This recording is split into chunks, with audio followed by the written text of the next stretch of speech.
예. 자, 그럼 이제 인류 역사 3대 혁명과 이 환경은 어떻게 됐느냐. 우리가 흔히 말입니다. 인류 역사를 우리가 크게 농업혁명, 도시혁명, 산업혁명. 여기 보면은 이제 그 BC 8000년경, 지금부터 10,000년 전이죠. 그때 이제 일부 인류가 유목생활 하다가 정착생활을 하고, 그러다가 이제 점점 이제 촌락이 커지고 도시가 생기고 거기에 국가가 생기고 하는 도시혁명, BC 3500년경이죠.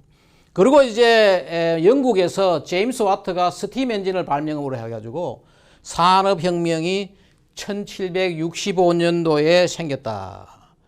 그러면서 이제 이 엄청난 변화를 겪으면서 점점 새롭고 많은 환경 문제들이 생기기 시작을 했습니다. 그리고 인구도 이렇게 우리가 흔히 BC 8000년경에 지구 인구는 서울 인구도 반도 안 되는 400만 정도 된 거죠. 그러다가 이제 지금부터 3000년 전에 BC 1000년경에 우리나라 인구 한 5천만 정도가 지구에 살았다고 추정을 해요. 그러다가 이제 AD 100년에 그 서기 100년이죠. 서기 100년에 2 내지 3억이 되었다가 1900년도 지난 20세기 초에 15억 명이 되었다가 20세기 말에 60억, 다시 4배가 증가했다가 지난 2011년에 70억이 되었다. 이렇게 인구가 증가함에 따라 가지고 점점 이제 새로운 더 많은 문제들이 생기기 시작한 거죠. 인구 증가가 이 환경 문제 발생에 아주 결정적인 요인이 됩니다. 첫 번째, 그러면 농업혁명이 어떻게 됐느냐. BC 8000년경에 농업혁명이 언제 시작됐는가 하면은 바로 여기에 있는 메소포타미아 강, 메소포타미아 문명이라가 티그리스 강과 유프라테스 강.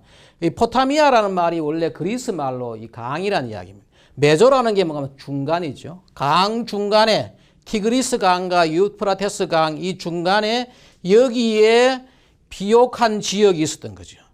이걸 우리가 뭔가 초승달처럼 생겼다 해가지고 여기 보면은 The Fertile Crescent, 비옥한 초승달, 이 지역에서 처음으로 이제 정착 생활하는 이 농업혁명이 일어났는데, 이 농업혁명이 일어나게 된 배경은 말이에요.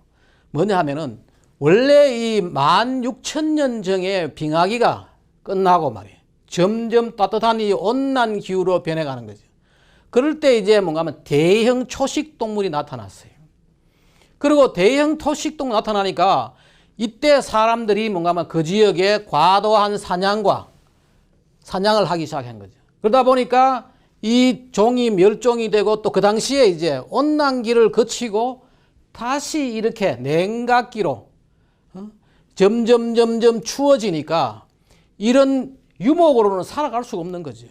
이 유목으로 살아갈 수 없는 그때 인류는 생존 위기를 느끼고 스스로 이렇게 식량을 생산하는 거예요. 다시 말하면 뭔가 하면은 대형 초식동물이 이제 멸종이 되니까 사람들이 가축을 직접 사육을 하는 거예요.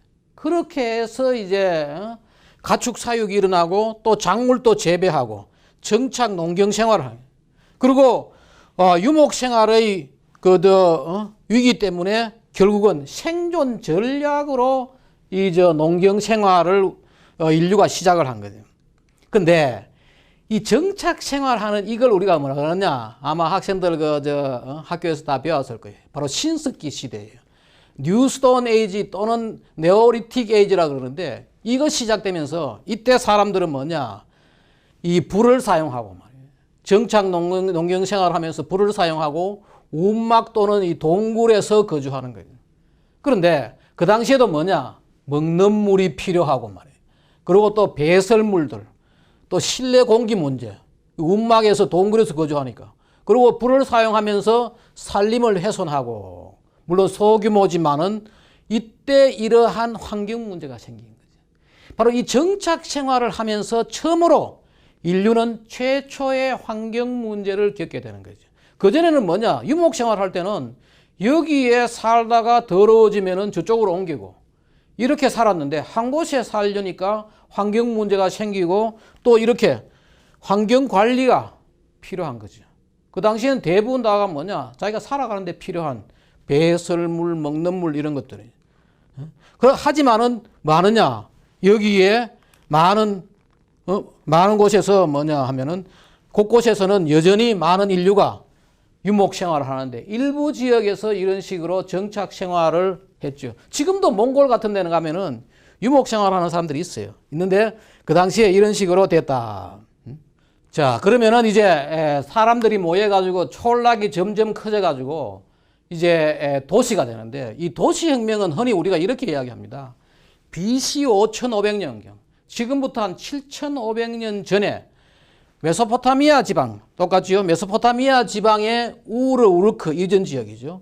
바로 이 지역에서 그 당시에 어떤 일이 있었는가 하면 어떤 일이 벌어지는가 하면은 이 정착 생활은 말이에요. 유목 생활보다도 사람들이 건강하지 못했어요. 유목을 하면은 계속 뛰어다니고 운동도 많이 하고 또 공기도 맑은 공기를 마시고 하는데 이 정착 생활을 하면은 사람들이 건강하지 못하고 수명도 짧아지고 한 거죠. 그러나 큰 장점이 뭐냐? 출산이죠. 많은 출산을 할 수 있는, 애를 많이 낳을 수가 있는. 그러다 보니까 세계 인구가 많이 늘어나는 그 지역에서 이게 전체는 우리가 추정을 이렇게 해요. 세계 인구가 400만에서 바로 도시혁명 갈 때쯤 되면 한 500만이 됐다. 근데 이 500만, 늘어난 100만들이 뭐냐? 주로 정착 생활하는 곳에서 인구가 늘어나는 거죠. 그러니까 정착 생활하면서 인구가 늘어나니까 더 많은 식량이 필요하고 경작 면적을 확대하고 관계 농업을 해야 되고 또 물이 공급을 해야 돼요. 관계 농업을 하려고 그러면 물을 우리가 체계적으로 관리를 해야 되는데 그러려고 그러니까 뭐 하냐? 강력한 중앙 통제가 필요하고 도시 문명이 발달하게 되는 거죠. 바로 이 당시에 있었던 것을 이제 상상도로 그려놓은 그림이에요. 그리고 바로 결국은 뭐냐? 인구 증가가 식량 생산을 필요로 하고 그러다가 물 관리가 필요하고 그러다가 이제 도시혁명으로 이어졌다. 그렇다면은 바로 이 도시혁명이 결국은 뭐냐? 학생들이 배웠던 바로 인류 4대 문명이에요. 이집트 문명, BC 한 3200년경에 메소포타미아 문명, 인더스 문명, 황하 문명 이런 식으로 이제 이게 바로 뭔가 하면은 도시혁명이 일어나고 국가가 만들어지기 시작하던 그런 시대예요. 그러면서 벌써 그 남아있는 기록에 보면은 이집트 문명에는 상하 수도를 이용했고 그 다음에 모헨조다로 이 인더스 문명의 말이에요. 인더스 문명은 하나의 문명을 말하는 거고 거기에 있었던 모헨조다로라는 왕국에서 수세식 화장실을 사용했다. 이런 기록들이 남아있는 거죠. 그런데 왜 이런 이야기를 하는가 하면은 그 당시에 사람들도 똑같이 먹는 물, 배설물, 하수 문제, 쓰레기 문제 또 그때 뭔가 하면은 금속을 사용했기 때문에 철기라든지 이 금속을 사용해 가지고 대기오염 문제, 재련을 하면서 이 대기오염을 가지게 된 거죠. 그리고 이때 이 도시 문명이 왜 중요한가 하면은 처음으로 국가를 만들어 가지고 많은 사람들은 환경 정책은 언제 생겼느냐? 20세기에 후반에 생겼다 아니에요. 환경 정책은 말이에요.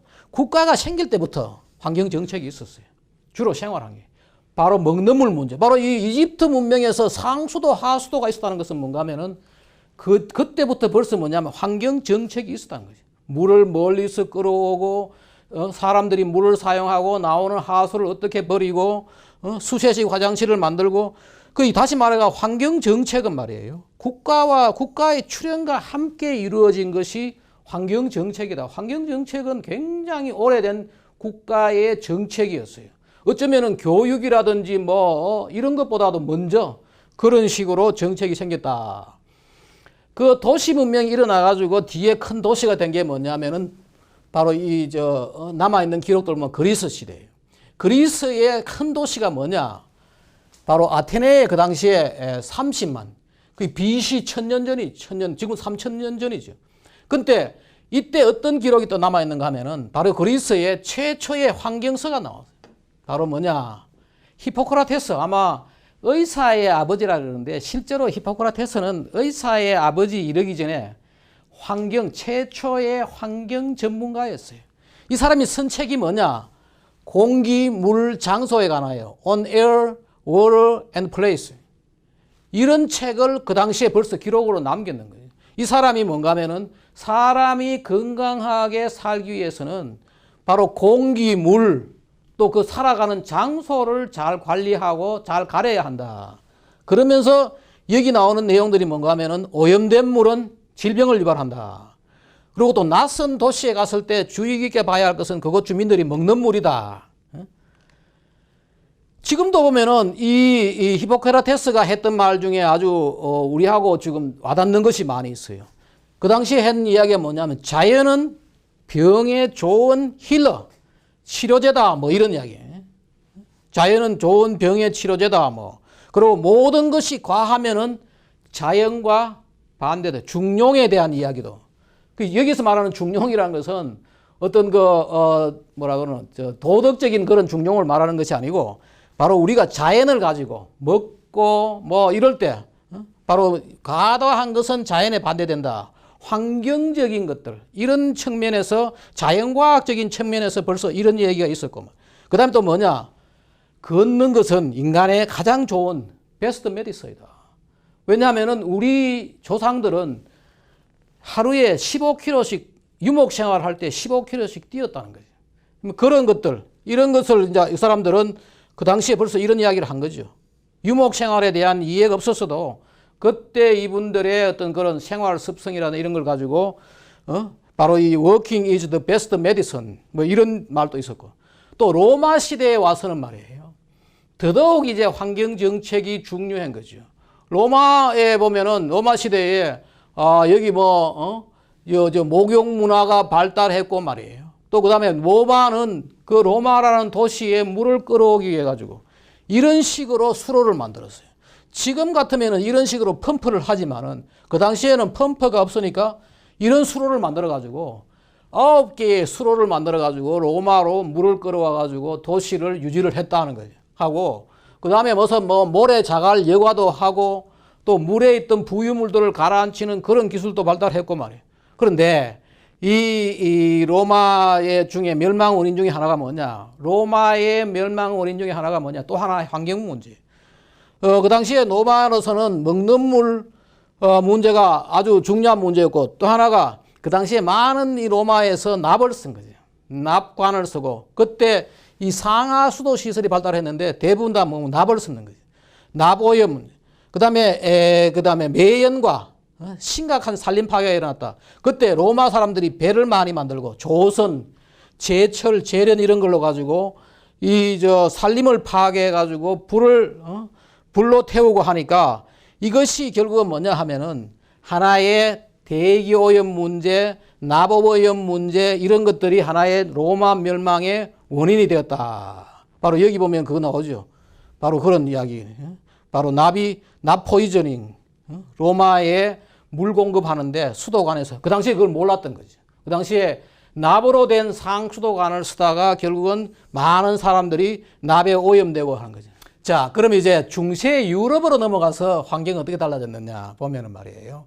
바로 이 중세 유럽 사회를 이 상상도로 그렸는 이 그림이고, 그 당시에 지금까지 인류 역사상 최악의 이 환경 오염 상태, 최악의 위생 상태가 뭐냐? 우리가 흔히 중세 유럽이라고 얘기를 합니다. 거리에는 오물과 쓰레기가 있었단 말이에요. 그때 이 영국에서 이런 법이 있었어요. 창문에서 오물을 버리면 벌금이다. 창가에서 그냥 배설물들을 이렇게 버리고 말입니다. 그 당시에 남아있던 기록물들이 이런 식으로 이제 버려지고, 그때만 하더라도 사람은 인구는 늘어나고 도시는 형성되었고 환경 기술은 없었고 하수 처리 기술도 없었고 이런 상태였어요. 굉장히 나빴다는 거죠. 그래서 지금도 보면은 이게 뭐냐? 많은 사람들은 이게 뭔지 잘 모를 거예요. 이게 뭐냐? 지금은 이 하이힐이 미용 목적이었지만은 이때 하이힐이 등장한 거는 뭐냐? 길거리에 워낙 오물이 많아가지고 이것을 피하기 위해서 처음 나오기 시작한 것이 바로 이 하이힐이라는 거지. 굉장히 중세 유럽은 그렇고 그 이후에 르네상스 시대까지 가서도 환경 문제는 제대로 해결되지 못한 거예요. 특히 이 중세에서 말이에요.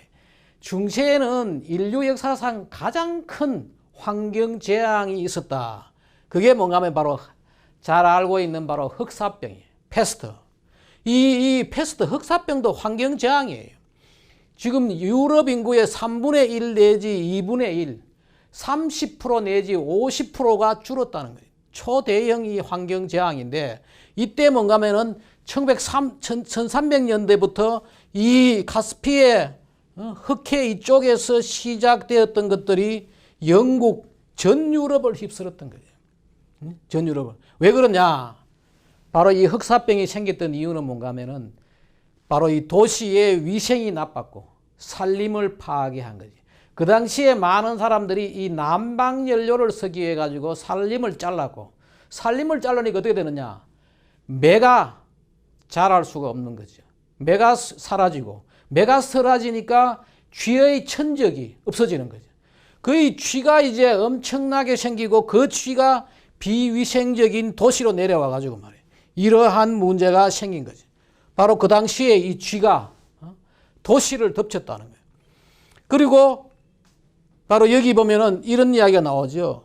바로 이 인구가, 세계 인구가 쭉 조금 증가하다가 이제 뒤에 증가하는데 이때 갑자기 흑사병으로 인해 가지고 여기에 엄청난 인구가 줄어들고 이제 뒤에 산업혁명 이후에 또 의료가 좋아지고 하니까 달라지는데 이때 어마어마한 인구가 여기에 줄어졌다. 맞죠. 그리고 또 하나가 뭐냐 하면은 그때 있었던 또 하나의 그게 뭔가 하면은 이 중세 암흑기라 해가지고 질병에 걸리고 사람이 죽는 거는 말이에요. 신이 드디어 나를 부르는구나.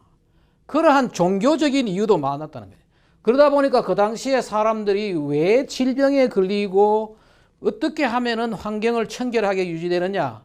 여기에 크게 관심을 갖고 나라에서 정책을 세우고 그러지 못했다는 거죠.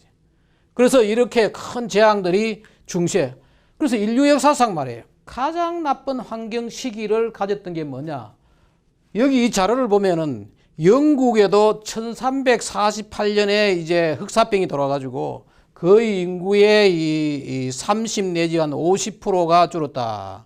그리고 르네상스 시대에 와서도 이 별로 이 환경은 사실은 개선되지 못했다는 거죠. 그리고 그 당시에 남아있는 몇 가지 우리가 환경에 대한 어떤 역사를 보면 말입니다.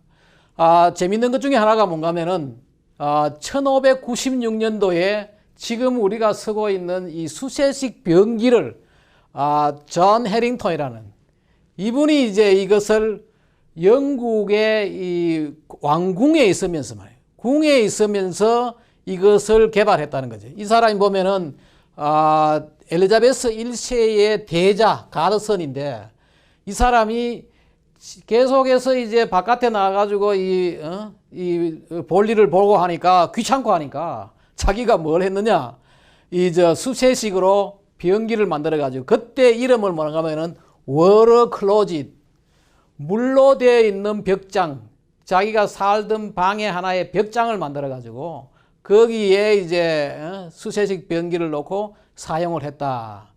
그런데 이분이 개발한 문제 중에 하나가 뭔가 하면은 이것이 그 당시에 없었어요.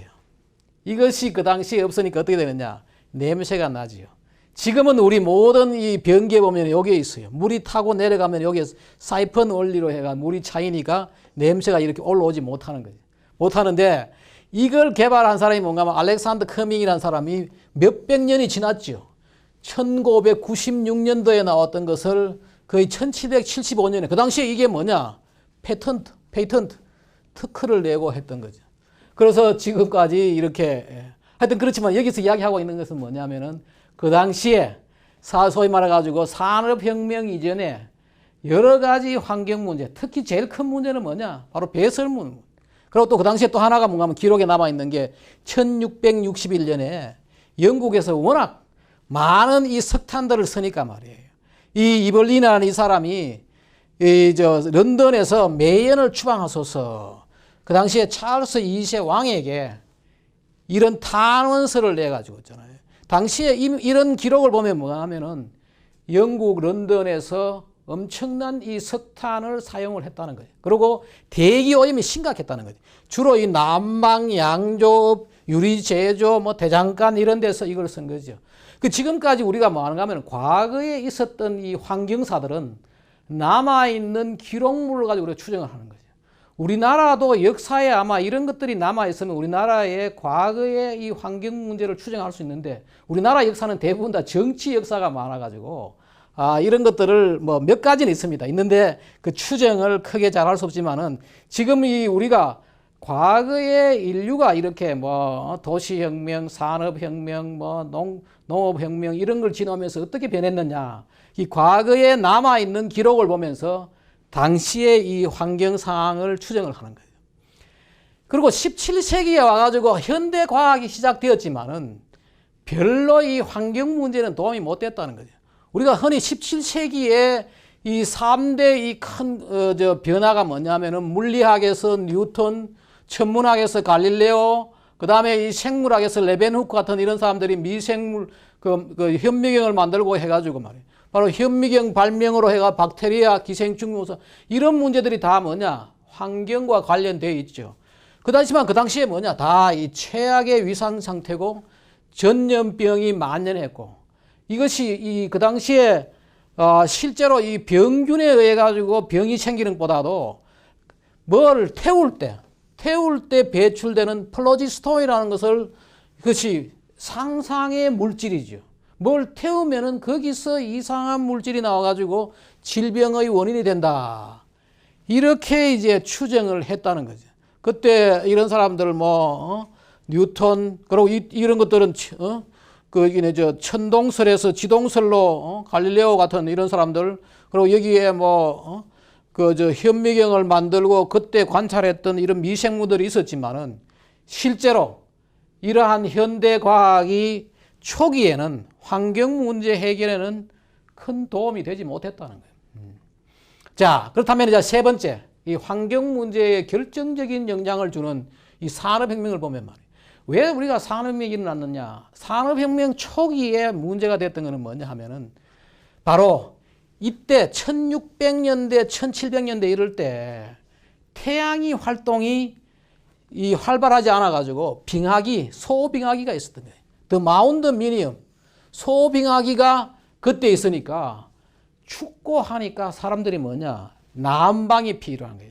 난방 때문에 엄청난 숲을 파괴하고 나니까 더 이상 파괴할 숲도 없고 하니까 뭐 하냐 석탄을 가지고 이제 석탄이 이 좋은 연료라는 걸 알게 되고 또 영국이라는 이런 나라들이 뭔가 하면은 이 지표에 그냥 땅에 석탄이 나오고 하니까 이것을 이제 채굴을 했는데 이때 이걸 동력을 쓴 사람이 누구냐? 많은 사람들은 스팀 엔진을 제임스 와트가 만들었다 그러는데 제임스 와트보다도 먼저 스팀 엔진을 만든 사람이 이게 토마스 뉴컨먼이라는 사람인데 이 사람이 1663년부터 1729년도에 살았던 사람인데 이 사람은 뭐냐?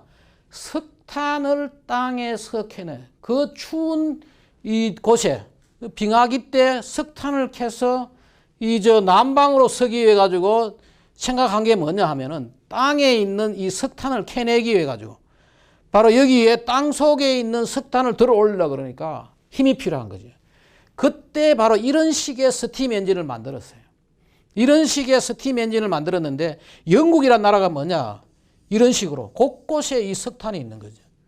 그래서 영국이 산업혁명이 일어난 이유가 뭐냐 하면은 날씨가 추워졌고 석탄이 곳곳에 있었고 그러니까 이 석탄을 캐기 위해 가지고 이런 사람들이 이걸 만들었는데 실제로 말이에요. 우리가 여기 나오는 제임스 와트라는 사람은 이 사람은 앞에서 토마스 뉴컨먼이 만들어낸 스팀 엔진을 수리하던 수리공이었어요. 이것을 뭔가 하면은 스팀 엔진을 좀 더 소형화하고 에너지 효율적으로 만들어가지고 사용하게 된 거죠. 실제로 그리고 이 사람이 살았던 시대하고 바로 토마스 뉴컨먼이 살았던 시대하고 달라요. 두 사람은 토마스 뉴컨먼이 죽고 나서 한 10년 뒤에 이 사람이 태어나가지고 이 기계를 계속 수리하고 하다가 좀 더 효율적인 엔진을 만들어가지고 처음에 뭐 했느냐? 바로 이 방적 공장을 하고, 대부분 방적 공장에 많은 건 그 당시에 보면은 어린애들이 많은 젊은 애들이, 왜냐하면 어른들은 농사를 지어야 돼가지고 이런 식으로 사용하고 전기선, 전기 열차도 만들고 했던 거지. 그때 만들었을 때 사용했을 때에 바로 바로 기계들이에요. 그래서 이 왜 그러면 이렇게 스팀 엔진, 산업혁명이 중요한가 하면은 산업혁명이 일어나기 전에는 말이에요. 지구의 모든 힘이란 건 뭔가 하면은 인간과 가축의 힘이에요. 지금 그래서 우리나라도 산업화 되기 전에 뭐라 그러나 궁을 하나 짓고 중국의 만리장성 이집트의 피라미드 다 이게 산업 인간과 가축의 힘으로 했어요. 근데 산업혁명하고 하니까 일어나고 한 뒤에 뭐냐? 기계의 힘으로 이루어지니까 사람이 훨씬 더 뭐라 그러나 적은 노력으로 많은 일을 할 수 있는 거죠. 여기에 아주 급속한 이 변화가 있습니다. 그래서 지금도 뭔가 하면은 우리가 제임스 와트 이 사람의 위대한 업적을 기리기 위해 가지고 모든 에너지의 단위, 전구의 몇 와트다. 전구의 모든 에너지의 단위를 이 사람의 성을 가지고 쓰는 거지. 인류가 엄청난 변화를 하게 돼. 이 엄청난 변화를 하면서 뭐냐? 환경도 함께 변했다는 거예요. 그리고 그 다음에 또 뭐가 있느냐 하면은 석탄을 쓰고 나서 한 100년 뒤에 석유 시대가 개막이 돼요. 영국에서 산업혁명이 일어나가지고 섬에서 바로 여기에 대륙으로 넘어와가지고 산업혁명이 점점 전파되는 거죠. 그 유럽에서 가장 늦게 이 산업화가 된 게 뭐 이탈리아인데, 그나마 이탈리아에서 지금도 보면은 밀라노 이런 지역이 이쪽보다도 훨씬 더 산업화가 빨리 되죠. 이런 식으로 점점 전파되면서 이 대륙으로 넘어와가지고 석유 시대를 개막하게 된 것이 뭐냐? 바로 1958년에 벨기에의 잔 르노아르라는 사람이 일행정 실린더 내연기관, 그냥 폭발해가지고 힘만 받는 이런 것을 이 사람이 만드는 거죠. 이것이 만들어지고 나서 바로 뭐냐? 1861년에 이 독일에서 니콜라우스 오토라는 사람이 포행정, 흡입, 압축, 폭발, 그 다음에 배기 이런 식으로 이 포행정 내연기관을 만드는, 스팀 엔진하고 다르죠. 스팀 엔진하고 다른 이것을 만들어 가지고 되면서 석유가 중요한 에너지, 그전에는 다 석탄을 썼는데, 물론 석유가 있었다는 걸 알았죠. 석유로 가지고 등에 불도 켜고 했는데 이때 와가지고 엄청난, 그래서 석유가 새로운 에너지가 됐어요. 이러한 하나하나가 다 뭐냐? 환경 문제의 새로운 하나의 원인이 되는 거예요. 그리고 이것이 뭔가 하면은 칼 벤처, 지금 우리 벤처차 있죠. 벤처차를 만든 사람이, 벤처차 그 사람이에요. 그 사람이 이름이 벤처인데, 칼 벤처인데, Father of the Automobile, 자동차의 아버지다.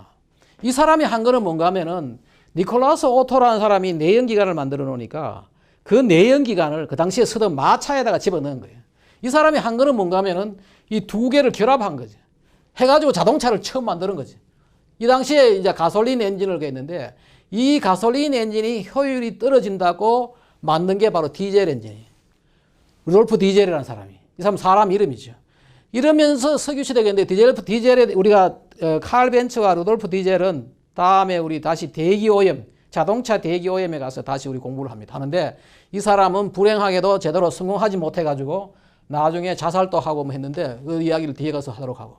그래서 자동차, 석유화학 제품, 의약품 이게 전부 다 뭔가 하면 석유가 하나의 새로운 에너지원이 되고 석유가 새로운 연구 대상이 됨으로 해가지고 엄청난 변화가 있었고, 바로 이게 바로 가솔린 엔진하고 석유 디젤 엔진의 차이예요. 가솔린 엔진은 휘발유가 들어갔을 때 여기에 스파크, 불을 튀기는데 이것은 압축으로 가지고 하니까 훨씬 더 에너지 효율이 좋고 좋은 엔진이었어요.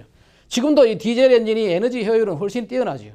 하지만은 그 당시에 기계가 너무 크고 대기오염 물질이 너무 많이 나오고 소리가 시끄럽고 해가지고 제대로 서지를 못해가지고 결국은 이게 그 당시로 실패하고 했는데 나중에 다시 그리고 이것이 다시 이제 미국으로 건너가서 뭐 했느냐? 이 라이트 형제가 비행기를 만들어가지고 1900년대 초에 이런 식의 이제 비행기를 만들어 가지고 석유 사용량이 계속해서 급속히 증가했다. 그리고 실제로 우리가 말이에요. 지금도 석유라는 것이 없었으면은 비행기는 나오지 못했다는. 물론 뭐 조그마한 그런 비행기는 나오지만은 대륙을 이동하는. 왜냐하면 석유라는 것은 뒤에 우리 에너지에 가서 배우겠지만은 작은 부피에 고열량을 갖고 있는 거죠.